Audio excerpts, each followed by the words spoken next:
Hey there, comic friends. I'm Travis, and it's Talking Comics. Gonna talk some comics. These are comics for the week of September 4th, 2024. In no particular order, let's talk some comic books. First up, we have Cruel Universe. This is issue number 2. This is Oni Press putting out these EC comics. The A cover here, these Greenwood covers are really cool. Reflection does no favors. This is okay. I mean, I enjoyed all the stories that were in it. I don't know if there was anything that leaped out and, blew my brains out or anything like that. But I did enjoy this issue. The stories were fun. There was some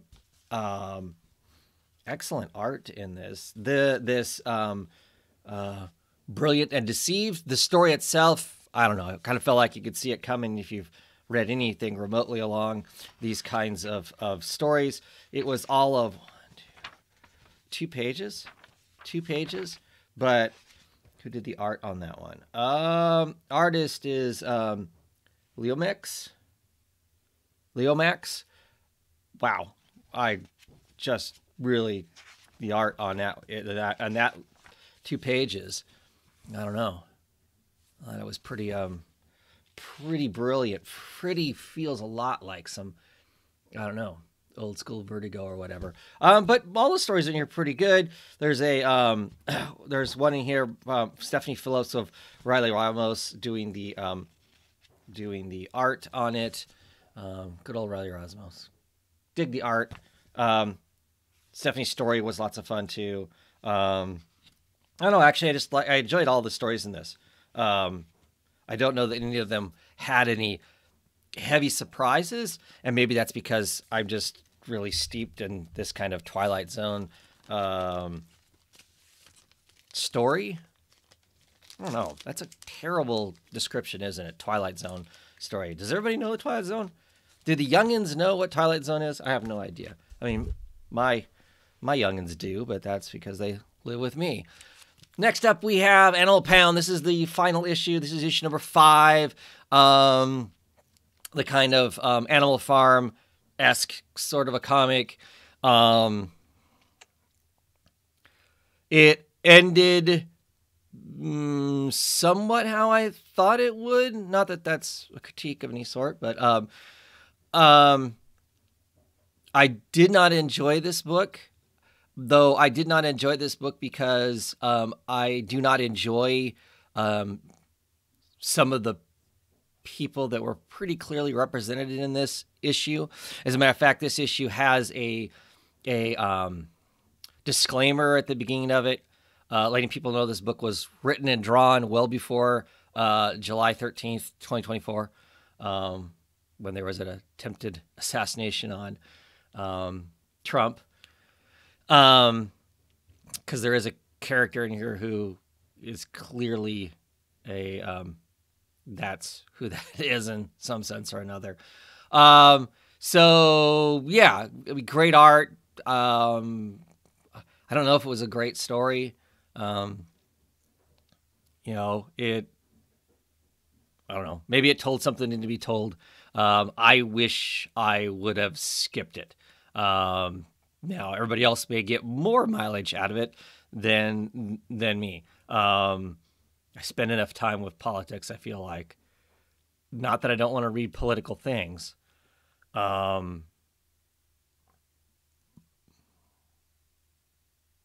Maybe I don't like the ending of this. Because the ending, nothing is solved. And maybe I wanted it to be solved. Anyway, is what it is. Okay, Thor, issue number 15.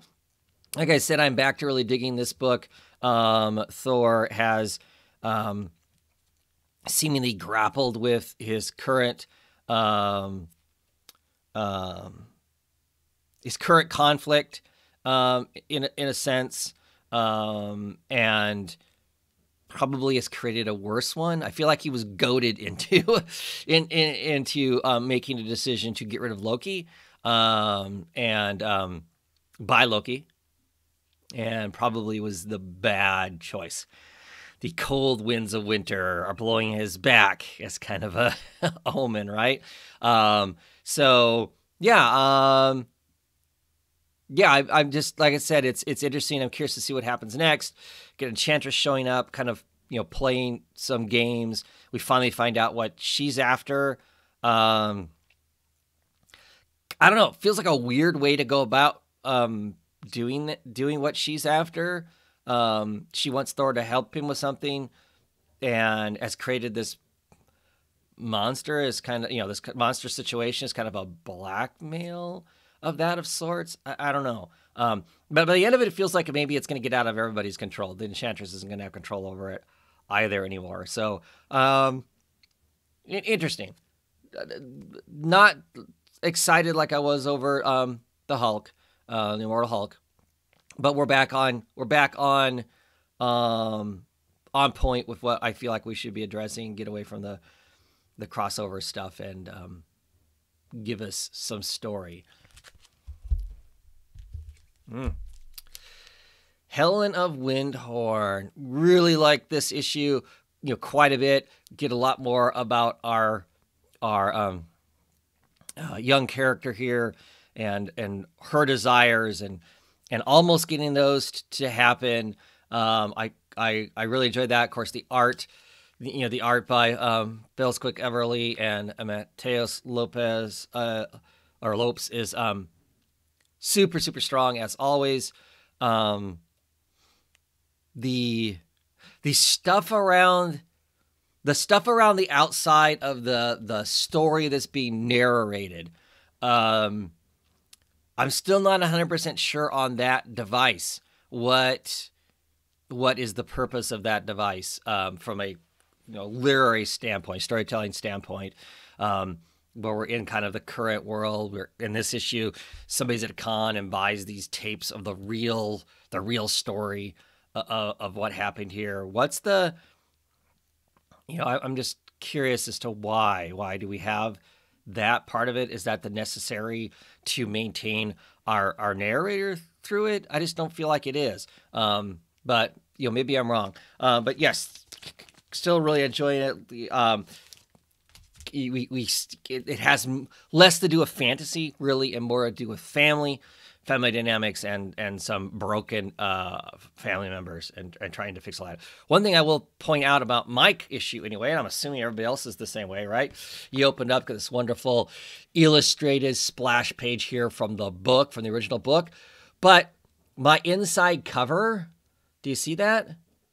It says Dawn Runner, issue number 5, and it has all of the stuff that would be for the Dawn Runner book. I don't get Dawn Runner, but I know that it's by Ram V and the art's by Evan Kalgi. And I'm curious, is everybody else this way? Those of you who are getting Dawn Runner number 5 as your inside cover, is it Helen of Windhorn number 4? Just curious. I'm just curious as to how that kind of a mistake gets made. I'm assuming that mistake gets made when the publisher, in this case Dark Horse, sends their file off to the printer, and it gets printed. More than likely in Canada. Printed in Canada. Yeah. So just really kind of funny. I mean, I don't need that tells me really who's there because it's here also. But yeah, that's full Dawn Runner inside page instead of being Helen Henworth of Windhorn. I don't know. I don't know if this is feeling more and more like potentially an ongoing. Because I don't. But I'm really curious to see next issue. Do we get any resolution? What happens next? Because there's some serious rejection going on in this issue, and I'm curious to see how the characters deal with that. So, Plastic Man No More, issue number 1, written by Cantwell, art by Linz. Really, really dug this first issue. It has all the standard.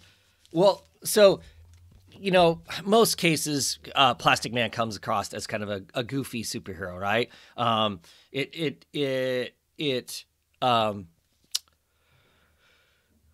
It definitely lands in this is kind of noirish. He was a criminal. He has this stuff happen to him because he just has terrible luck and terrible decision making as a criminal. Ends up being a superhero, and he does heroics. But everyone kind of laughs him off as kind of the joke, or that he's not serious, because every time he delivers anything, he delivers it kind of with a joke along with it, even though terrible stuff happens to him. I love the the art in this issue, because some of the pages are by Jacob Edgar. So there are pages in here where he's with the Justice League, and when he's with the Justice League, it's the Edgar art, and it's more like the Super Friends cartoon.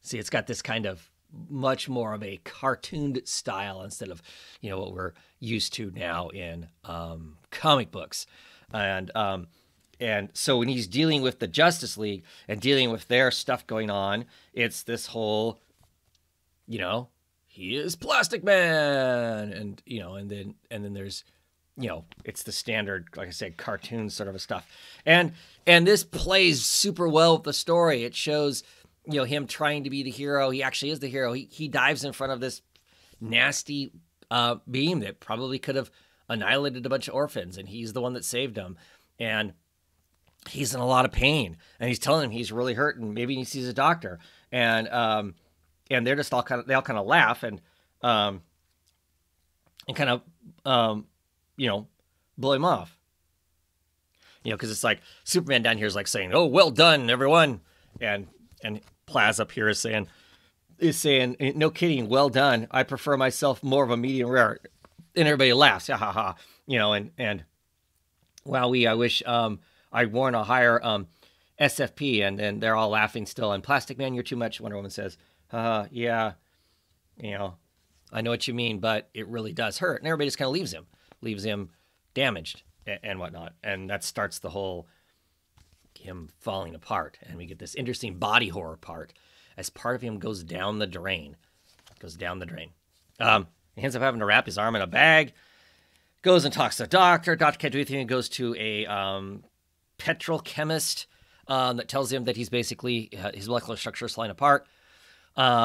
He's trying to, he gets a hold of his son, who he has not seen for quite a while, a long time, at least 5 years, I think is what it says in here, to try and warn his son. His son really wants nothing to do with him because he basically abandoned the family. So it's got some noir, down on your luck sort of stuff. And at the very end of this, there's this, there's a scene towards the end that shows the glob of him that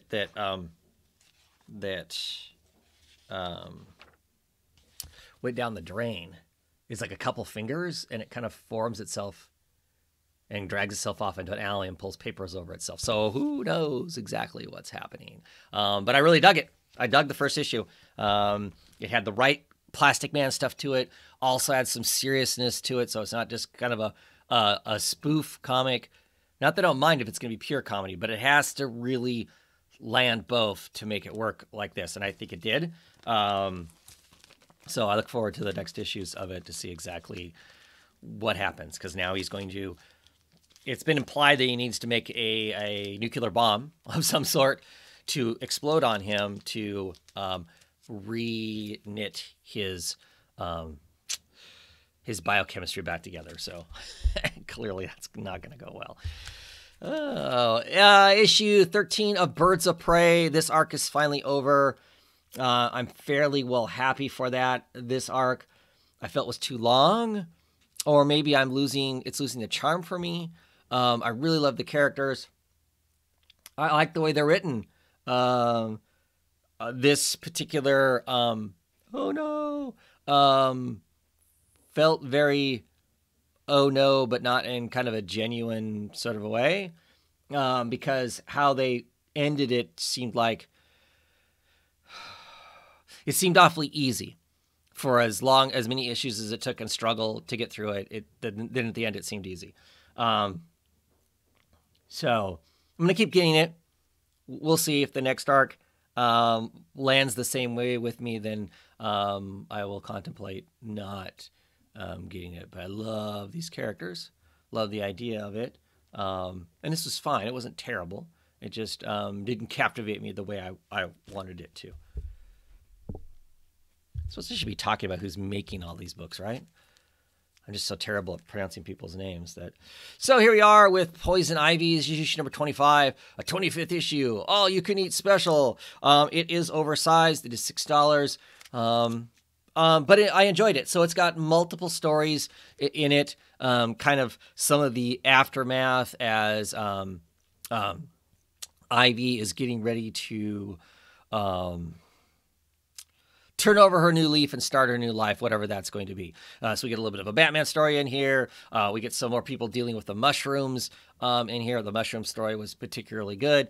And then ends with them basically cleaning up a piece of the swamp, pointing out some potential issues that are coming on in the future. There's some curiosity in here. So they send our cast of characters that have been around for a while now is Ivy, Harley Quinn, Janet from HR, which is somebody from way back in the book that's kind of that Ivy has kind of pulled along with her, Killer Croc, and Solomon Grundy. Well, she sends everybody. Pam sends everybody off to help her with stuff. Harley volunteers to help bury bodies in the swamp from the mushroom monster people. Janet from HR goes into Gotham just to kind of get a lay of the land and what's going on, and are they going to be able to operate in the swamp without too many problems. Croc gets sent off to check out a supposed city that just suddenly appeared on the edge of the swamp. And Grundy's just kind of in the background for a few panels, like a little head with kind of a question mark above his head, kind of going, ugh, and he doesn't get nothing, nada. So I don't know what's up with that, why we made that decision. I don't know if that's a purposeful, and by the end of it, he doesn't exist. He's not there. He's not whatever. So I don't know if that's just a weird way of writing him out. I almost feel like it would have been better off just to like have not said anything, or literally have one panel of him walking back off into the swamp than the kind of weird that was going on with that. But still really enjoying Poison Ivy. I'm looking forward to seeing what's next. She's kind of done this whole, the very beginning of this stuff was kind of a suicide run of sorts. Then obviously the comic took off. So it became something else and more of that. And I feel like through issue 24 kind of resolves all of her kind of personal stuff. And so now it's like, okay, what am I going to do now?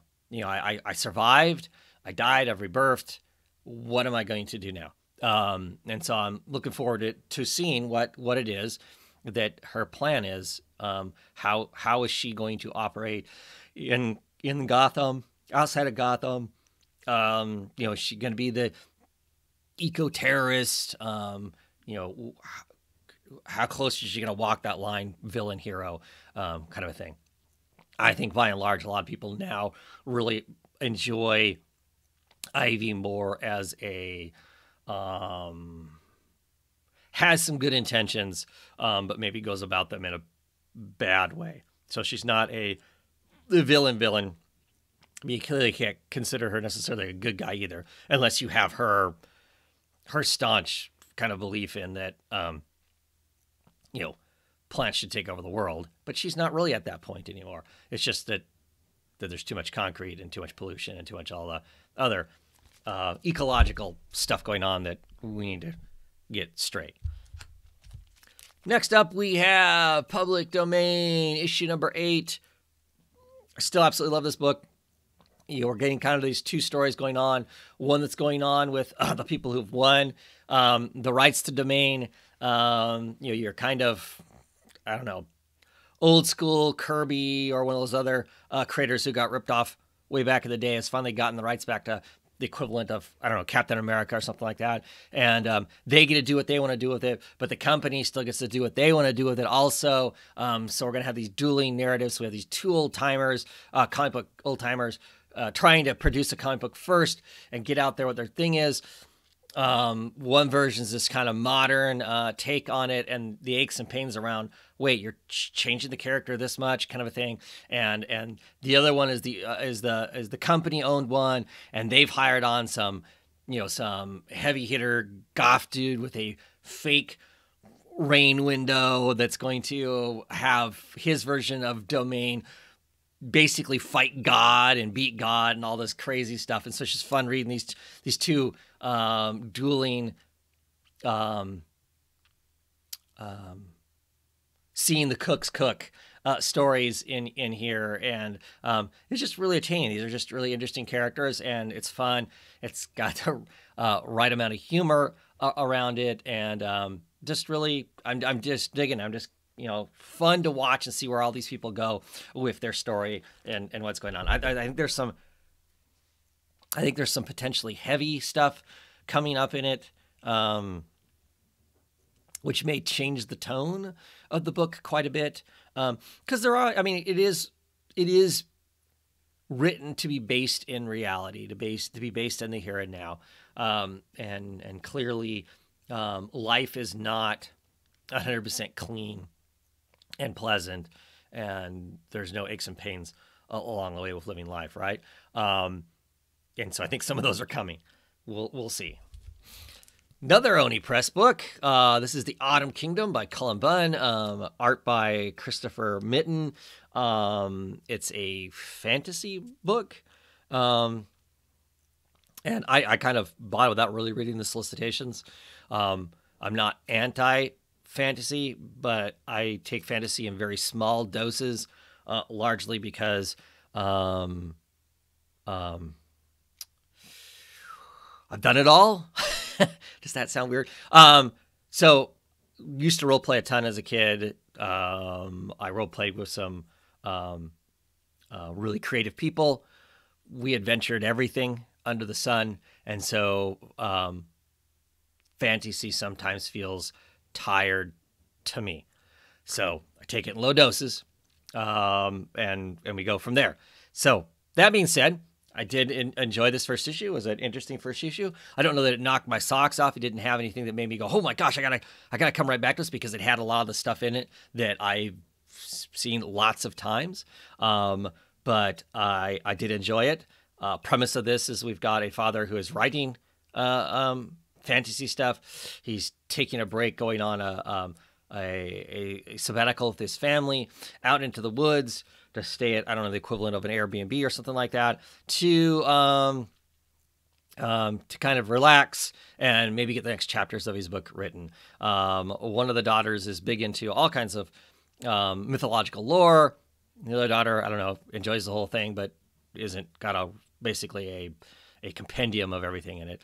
They go out for a walk. They see some statues. Statues all look really interesting. Troll-like. There's this warrior woman missing her hand. Her hand and what would be the weapon is missing somewhere. They go to bed that night. They get attacked by the stuff that's out in the forest, basically. And by the end of it, they have found the sword. They missed the bloody hand. That was cool. A little cool moment. They missed the bloody hand. So clearly the statues, they're not always statues, but it's missing its hand. So obviously it's... And their parents are stolen, and the girls are left to deal with it. And that's how the first issue ends. Like I said, feels all standard affair, but I did enjoy it. I love Christopher Mitten's art, so I'm on the adventure for a while anyway. See where it goes, what we do. I like the characters. Yeah. And finally, this week we've got Blood Brothers Mother. The Blood Brothers Mother. The first issue was okay. I wasn't super excited about it. I was thrown a bit by Eduardo Rizzo's coloring on his art. I like the color palette. It was all these kind of... It felt very... what do I want to call it? And I don't know that it was really set in that era, in that world, but it felt very New Mexico, very southwestern United States. It has all these oranges and reds and that sort of stuff. Now I feel like that we're somewhere in the early Midwest sort of a deal. in this issue. And this issue doesn't have quite that heavy of a palette, kind of a thing. So in this issue, it's more focused on our three brothers here, and I really like them. And their kind of exposure to the bigger world as they try to get their mother back, and the follies along the way for that. There wasn't as in this issue, we get some gratuitous stuff, but didn't feel like the same level of gratuitous that was in the first issue. I get why we show up, but I don't know that was necessary. Not that I'm not put off by gratuitous stuff, but I also want to have a point other than just being there for the value of the shock. I don't know. I think this is 3 issues, but maybe it's more than that. It feels like if there is another issue, there's going to be a lot that has to be resolved in some sense or another. But I really, like I said, I really like this issue. This issue, I now understand who the narrator really is. I enjoyed these 3 kids kind of navigating what's in front of them and the impossible of it, but attempting to go through with it anyway as they try to track down their mother, who's a pretty hardened lady. She is clearly a woman of the era, and she is going to figure out how to, survive. And how she's survived over time is understanding the situation that's in front of her and accepting kind of what's going on and going with it as opposed to, fighting it, which puts her in a lot of bad situations in a world full of bad men. There's some great scenes in here. The kids are kind of saved by the cavalry at one point, and the kids are having a discussion about that. They're literally swinging from the gallows. I don't think they realize that's what it is, and they're just playing, and they're using the hangman's noose as swings as they're talking and whatnot, which I thought was just kind of a fun and interesting visual as they're having their conversation about what they're gonna do, how bad they got ripped off and that sort of stuff. Our bad guys have decided that they're going to get into the bounty business. They've scooped up a bounty. Oh, the bounty is they think it's going to be really easy. It looks to be a native woman. And we see that native woman also at the end. The kids come across a devastated Indian village that's been massacred. People have been scalped. Children are dead. And this Indian woman is gathering the bodies. And we're going to see what kind of conflict happens with the kids and her. And then, of course, obviously, Dad and Mom and the rest of his crew are going to be hunting her down. So we'll see what happens with that.